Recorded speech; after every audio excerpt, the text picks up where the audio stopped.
Kerala ব্লাস্টারের coach Ivan ভুকোমানোভিক তিনি এবার Kerala blaster ছাড়তে চলেছেন, আর তার কাছে এসেছে আইএসএলের দুখানা ক্লাবের অফার। তার ডিটেল বলবো, তার আগে প্রতিদিনের মতো বলবো খেলার আপডেট ভিডিও পাওয়ার জন্য আমাদের চ্যানেলটিকে সাবস্ক্রাইব করতে একদম ভুলো না। তো চলো শুরু করছি আজকের প্রথম খবর। আজকের প্রথম খবরটি বলবো, রিলায়েন্স ফাউন্ডেশন ডেভেলপমেন্ট লিগে গতকালকে ইস্টবেঙ্গল টিম মুখোমুখি হয়েছিল জামশেদপুর এফসির সঙ্গে। আর এই জামশেদপুরের রিজার্ভ টিম কিন্তু এই বছর দারুণ খেলছেন, আর ইস্টবেঙ্গলের সঙ্গে এই ম্যাচটি 3-3 গোলে ড্র হয়। আর এই ড্র নিয়ে লিগ টেবিলে ইস্টবেঙ্গল কিন্তু এখন 2 নম্বর পজিশনে রইল। 1 নম্বর পজিশনে রয়েছে ইউনাইটেড স্পোর্টস, তাদেরও 8 পয়েন্ট, ইস্টবেঙ্গলেরও 8 পয়েন্ট, কিন্তু গোল পার্থক্যে ইউনাইটেড স্পোর্টস যেহেতু বেশি, তো তার জন্য তারা 1 নম্বর স্থানে রয়েছে। আর আজ খেলা আছে মোহনবাগানের সঙ্গে উড়িষ্যা এফসির, যার আপডেট আমি আগামীকাল ভিডিওতে তোমাদের আমি জানাবো। তো এর পরের যে খবরটি বলবো আইএসএলের কথা। আইএসএলে গতকালকে একটা হেভি একটা ম্যাচ হয়ে গেছে, যেই ম্যাচে গুয়াহাটি মুখোমুখি হয়েছিল ব্যাঙ্গালোর এফসির সঙ্গে। আর ব্যাঙ্গালোর টিম জানোই 6 নম্বর স্পটের জন্য কিন্তু তারা লড়াই চালাচ্ছে, বাট কালকের ম্যাচে গোয়ার কাছে তারা 2-1 গোলে হেরে যায়। আর এই হারের ফলে ইস্টবেঙ্গল টিমের কিন্তু অনেকটাই সুবিধা হলো, কারণ ইস্টবেঙ্গল টিম জানো 6 নম্বর স্পটসের জন্য কিন্তু লড়ছে। এখনও ইস্টবেঙ্গলের কাছে আবারও একটা চান্স এসে গেল।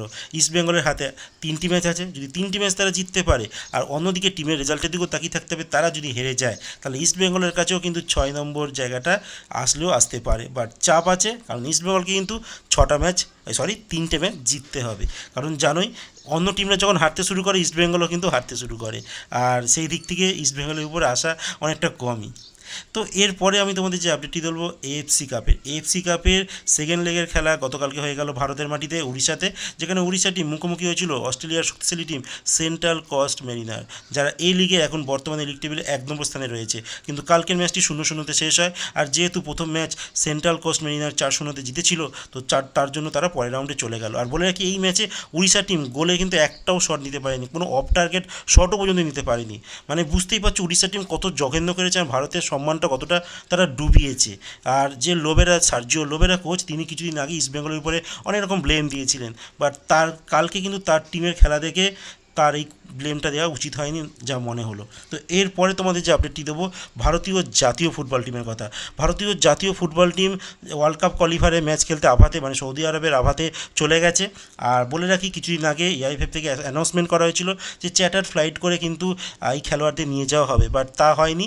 পরবর্তী সময় তারা একটা বিবৃতিতে জানায় যে ফিনান্সিয়াল কিছু প্রবলেমের জন্য কিন্তু এটা হচ্ছে না, আর খেলোয়াড়দের ধাপে ধাপে পাঠানো হয় এই আভাতে। তো গতকালকে গোয়ার আর ব্যাঙ্গালোরের ম্যাচ শেষ হয়েছে, তো তাদের যে জাতীয় দলের কিছু খেলোয়াড় রয়েছে তারাও কিন্তু পরের স্কোয়াডে গেছে, প্রথম স্কোয়াডে কিছু খেলোয়াড়কে আগেই পাঠিয়ে দেওয়া হয়েছে। এবার বলবো ইস্টবেঙ্গলের তরুণ খেলোয়াড় পিপি বিষ্ণুর কথা। তাকে কিন্তু এই মুহূর্তে ভারতীয় জাতীয় যে আন্ডার-23 দলে কিন্তু তার ডাক এসেছে।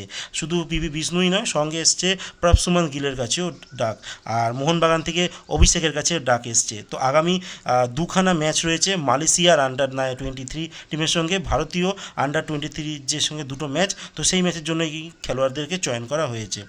এবার আমি তোমাদের জানাতে চলেছি ইভান ভুকোমানোভিককে নিয়ে। ইভান ভুকোমানোভিক পরের মরশুমে কিন্তু কেরালা ব্লাস্টার ছাড়ছে, তিনি জানিয়ে দিয়েছেন। আর তার জায়গায় অন্য কোনো কোচ আসতে চলেছে কেরালা টিমে।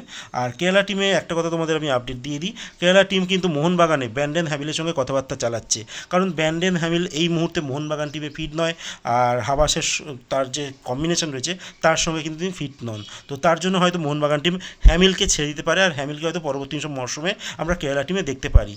আর ভুকোমানোভিকের সঙ্গে কিন্তু আইএসএলের দুখানা ক্লাব কথাবার্তা চালাচ্ছে, বাট কোন ক্লাব তা এই মুহূর্তে জানা যায়নি। আর লাস্ট যে খবরটি বলবো, দিমিত্রিয়স দিয়ামান্তোস যে কেরালা ব্লাস্টারের খেলোয়াড়, তাকে নেওয়ার জন্য ইস্টবেঙ্গল টিম নাকি কথাবার্তা চালাচ্ছে, এটা দাবি করছে ডিজিটাল মিডিয়ার কিছু বাংলা ডিজিটাল মিডিয়ার প্ল্যাটফর্ম সেখান থেকে। তো বলে রাখি, এই প্লেয়ারটি আসার চান্স খুবই কম, যতই কথাবার্তা চলুক, কারণ ইস্টবেঙ্গল প্রতিবারই আমরা এরকম অনেক রুমার শুনি, ইস্টবেঙ্গল এই খেলোয়াড়ের সঙ্গে কথা বলছে, অমুক খেলোয়াড়ের সঙ্গে কথা বলছে, বাট আসে না। কথা তো বলতেই পারে, বাট খেলোয়াড় আলটিমেট আসে না। বলে রাখি, এই খেলোয়াড়টির কাছে মুম্বাই সিটি এফসিরও অফার রয়েছে, আর মুম্বাই সিটি এফসি তারা যদি ডাইরেক্ট চ্যাম্পিয়ন্স লিগ খেলতে যায়, মানে সিল যদি তারা জিতে যায়, তাহলে তো জানো এফসি চ্যাম্পিয়ন্স লিগ তারা ডাইরেক্ট খেলবে, আর ইস্টবেঙ্গল খেলবে প্লে অফ। তো সেই ক্ষেত্রে এই খেলোয়াড়টি মুম্বাইতে যাওয়ার চান্স বেশি। তো দেখা যাক, এখনও অবধি কিন্তু সব রুমার পর্যায়ে রয়েছে, পাকাপোক্ত খবর এখনও অবধি নেই।